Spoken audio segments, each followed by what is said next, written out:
Hello and welcome to this video. My name is Eva Flod. I channel my spirit guides, and yesterday I did a video called Why Do Children Die? And this one is a follow-up because I have some things I'd like Aniri to speak to us about. And the first thing is the death of the body. They spoke about the consciousness that cannot die, it can only continue into another life form. But the body dies and goes away. So that's the first thing. And the other thing I'd like them to speak to us about is grief. Ways to go through grief, how to look upon grief. Yeah. I channel with my eyes open, so I will close them for a short while to go into relaxation, and then I will start the channeling.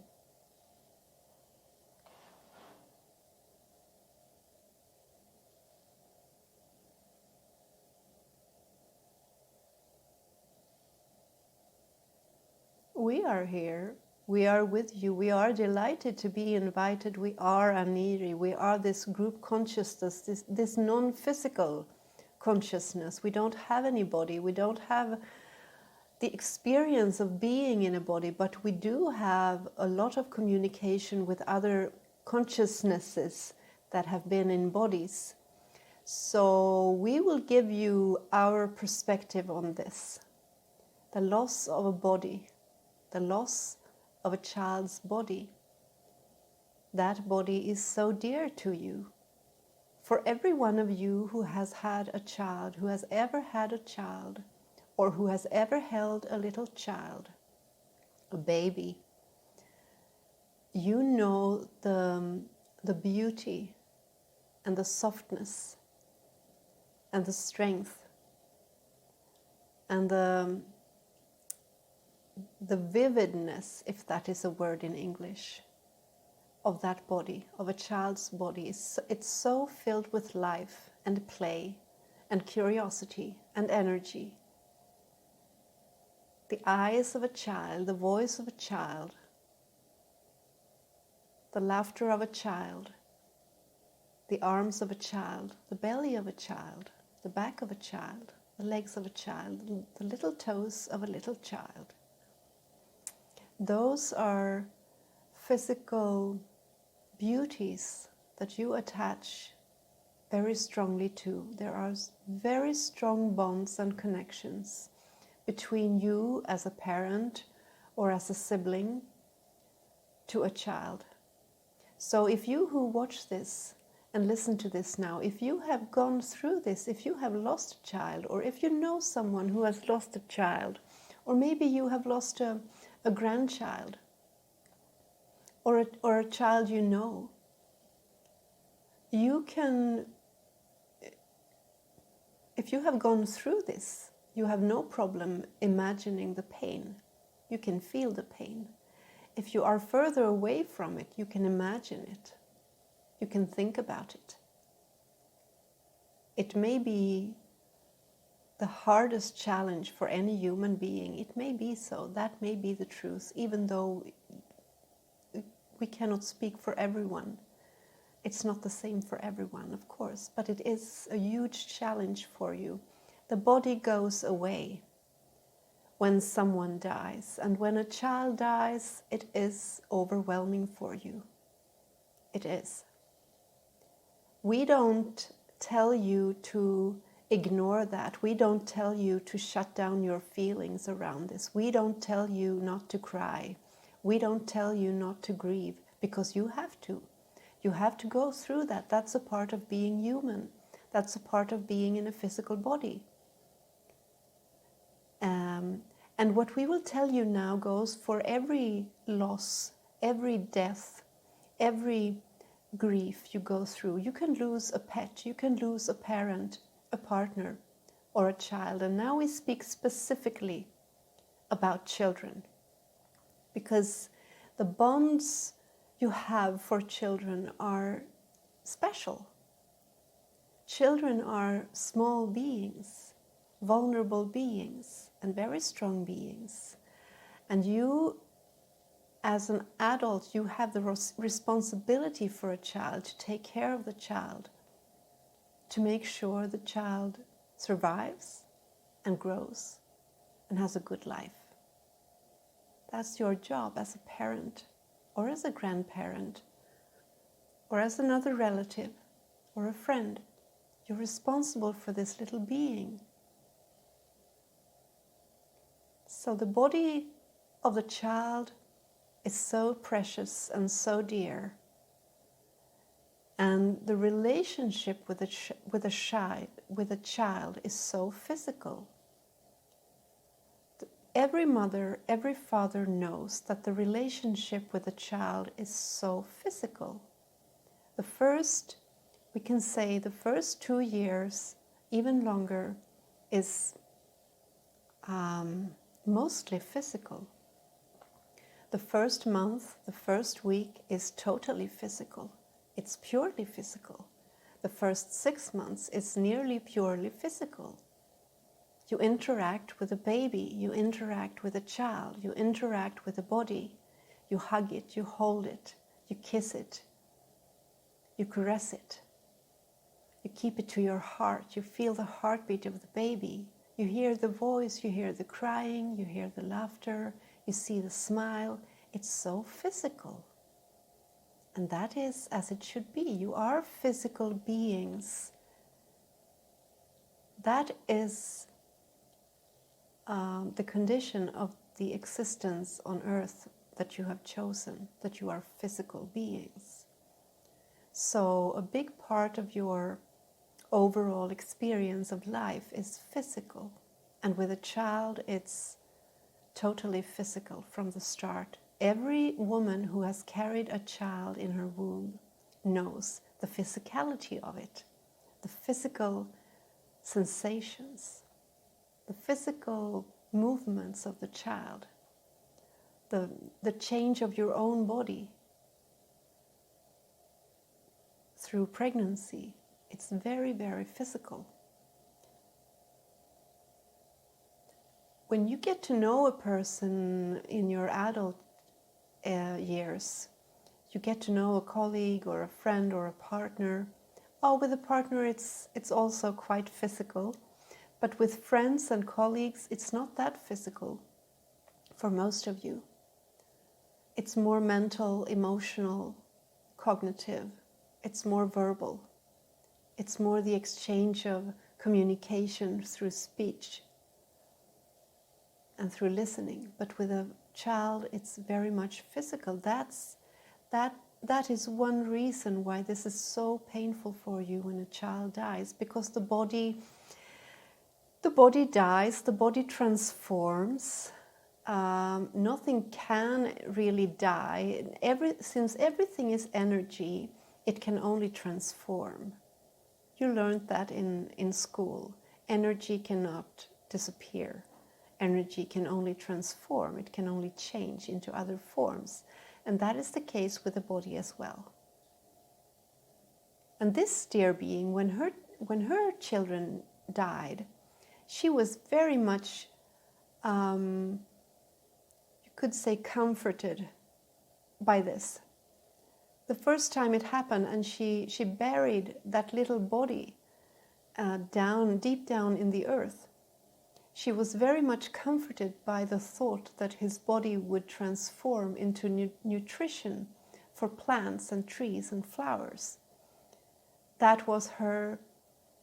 That was what she held on to back then. It's more than 30 years ago now.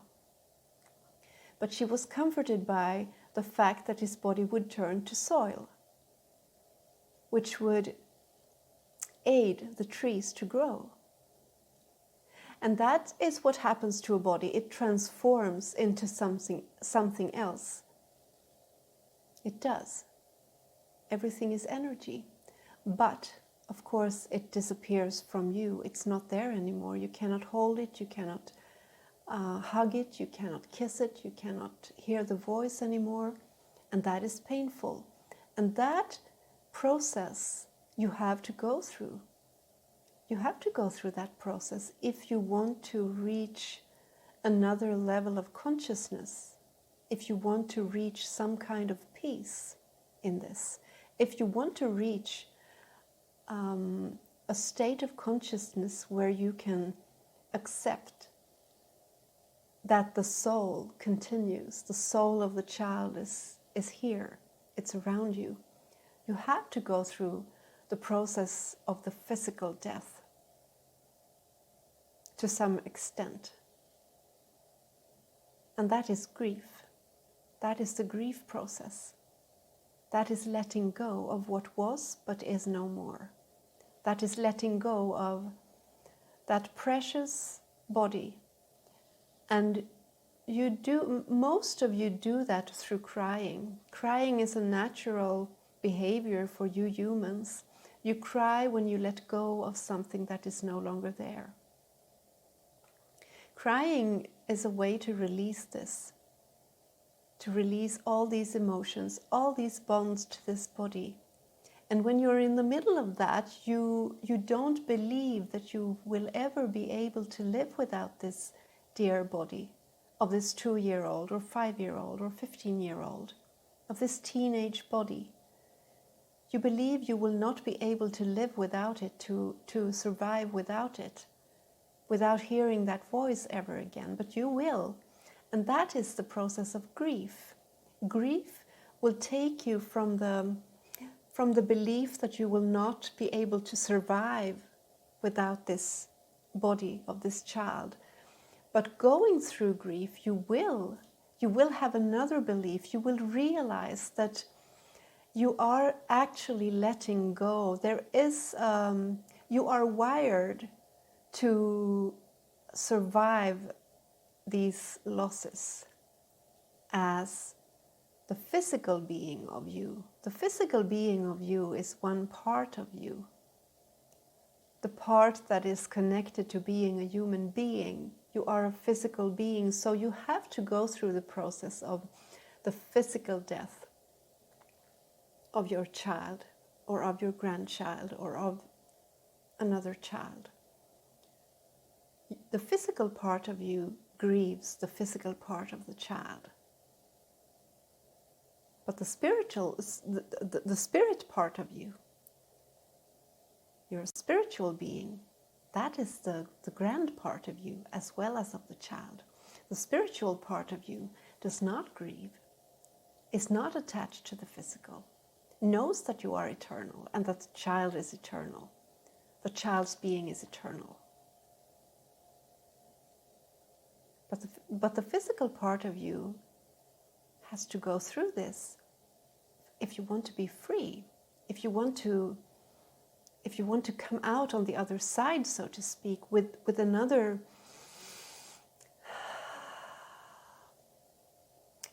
feeling for life, another feeling for your own existence, another feeling for this child, an easier feeling, a new trust. A new trust that life is there for you, despite this. Grief is like a tunnel. It's like a tunnel you go through, and the first part is very, very painful. And here you cry, you go through pain, you have a lot of cognitive processing where you resist this. That's natural, it's normal. It's nothing to fear. You resist this. You're angry. You're disappointed, you're frustrated, you're furious,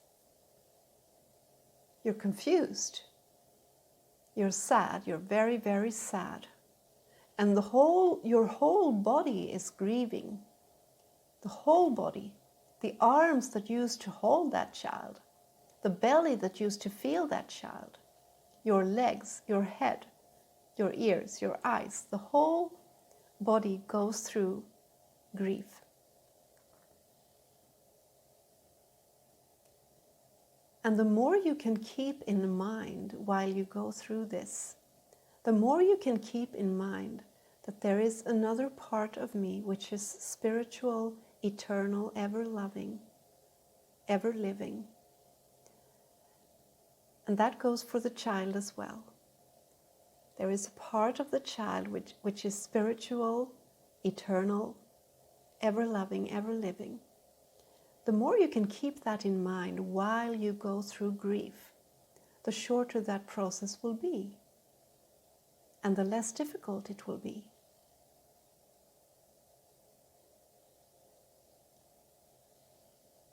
When you, human beings, when you identify completely with your body, when you have no connection to the spiritual part, to the spirit part of you, when you have no connection or awareness to that, which is actually impossible because you cannot live without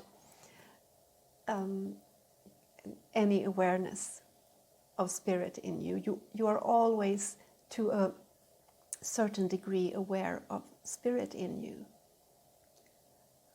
But that part can be very, very tiny. And for many people in the Western world, certainly in the Western world, this part is very tiny.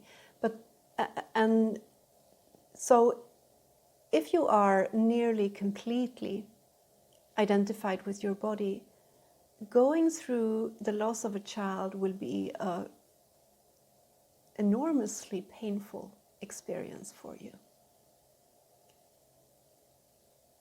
And the more aware you are of the spirit in you and in the child, the more aware you are of this other dimension,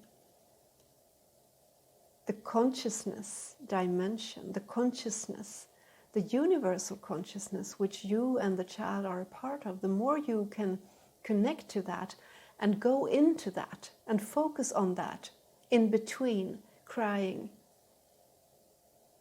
or going through other difficult emotions. The more you can do that, the easier, that's not the right way to put it, the less difficult this will be for you, and the shorter it will be.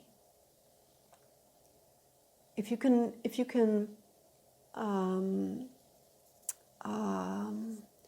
go between grief and pain and rest within the awareness of spirit, the more you can,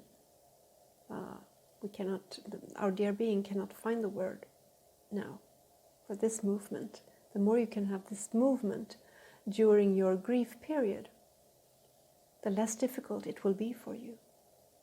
So how do you connect to spirit when you are in grief? How do you connect to the ever-loving, ever-living part of you? And the ever-loving, ever-living part of the child of the consciousness of the child, the consciousness of the child, and the consciousness of you and spirit. How can you connect to that when you are devastated? Well, there may be days, there may be weeks when you cannot, because you are struck with grief and pain. But the more time you can spend in nature, the more time you can rest with your back against a tree or lying down on the ground, connecting to earth, the more you can look up in the sky and open up to the fact that the universe is endless, consciousness is endless, the more you can breathe slowly, the more you can take deep breaths and slow down your body and help your body out of fight, flight, freeze, which are the physical responses to this loss, to this, your whole existence is threatened if you have lost your own child. It's a very challenging experience. But the more you can help your body out of that fight, flight, freeze response and the tension and the pain, the more you can do that through breathing calmly, spending time in nature, listening to calming music, not pushing yourself to do things, not being ambitious in your daily life, but to give yourself space to rest and slow down. The more you can take care of yourself, Give yourself what you need to feel the best that you can. Taking a hot bath or a warm long shower, going in the woods, taking a swim, maybe do some slow dancing, slow movements, praying, pray for help, pray for ease.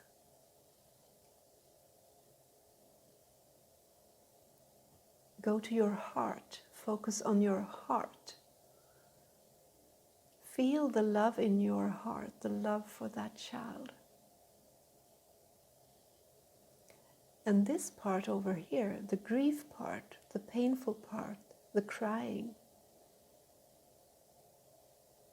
the letting go, which is a very painful process, letting go of what is no longer there, the body, the physical body of the child.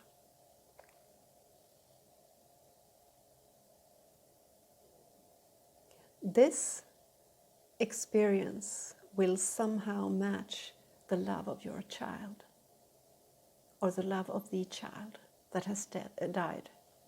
If it's your own child, of course this process will be enormous. Even though you connect to spirit, this will be an enormous challenge. If it's a child of a neighbor or a child that you know at a distance, this part, of course, it will not be as big. Over here, connect to the love of your child. You cry if you have to, but after that, you connect to the love, the joyous parts. You pray. You can pray to spirit to be more and more in this ever existing love between you and the child. So going through grief is about keeping a balance between these two, not being here completely. That will be too difficult for you. It will be too painful. It's not necessary to be here all the time.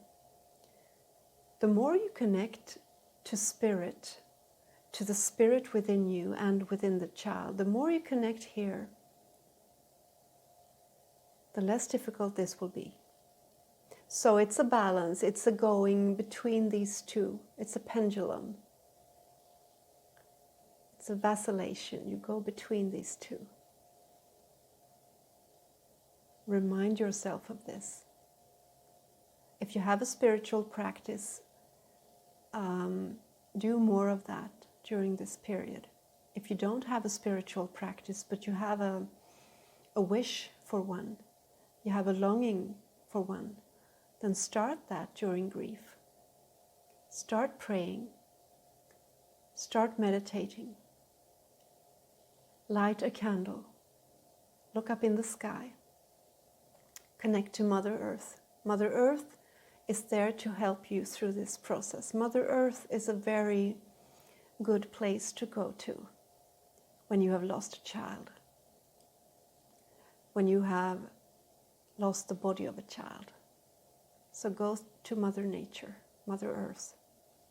She will comfort you. She will calm you down. Lay on the ground. Sit on the ground. Take off your shoes. Go with your bare feet on the ground. Connect to Mother Earth. Connect to her energy, to her life force.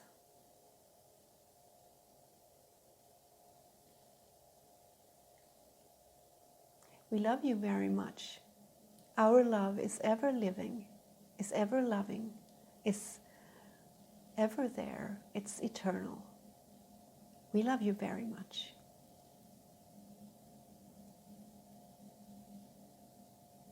So,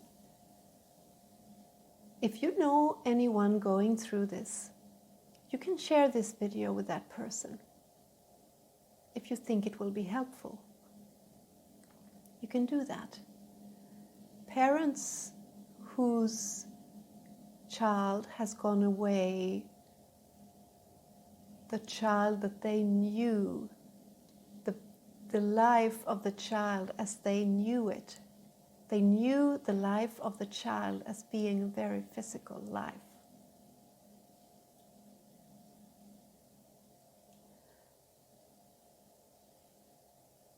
They need all the help that they can get. So if you can help them, please do. It will benefit all.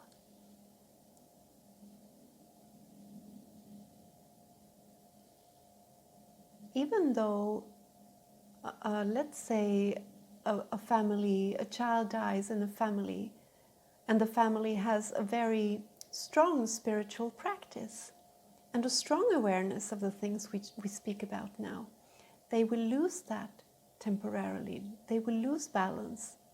They will be kicked out of that. That is a fact. When you are a human being, you will be kicked out of that safety and awareness. So everybody going through this will need help to come back into this. And this that we speak of over here is the truth. The truth. The major part of you is eternal. The major part of you is consciousness. The body is a smaller part of you. The body of the child is the smaller part of the child. And that is the experience that you will make if you go through this tunnel of grief. You will realize that when you come out of the tunnel. So we love you. We leave you with this. No, we don't leave you. We never leave you, but we will not speak anymore today. We will be with you anyway. So take good care. Thank you.